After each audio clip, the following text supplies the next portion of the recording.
How porosity and density affect your hair. Porosity.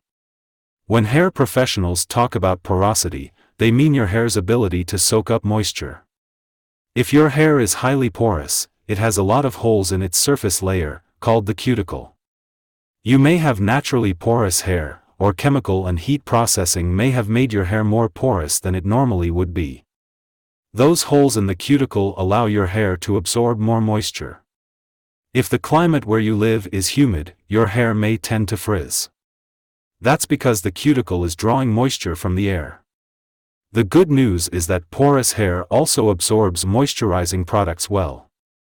A wide range of products, from leave-in conditioners to rich butters, can seal the holes and make your hair easier to manage. Hair that's less porous is tightly locked and tends to resist moisture. To avoid product buildup that could weigh down and dull your hair, wash with a clarifying shampoo weekly and choose lighter products, like hair milks and mousses, to create volume. Density. Hair density refers to the number of hairs on your head. If you can't see your scalp clearly, you probably have dense hair.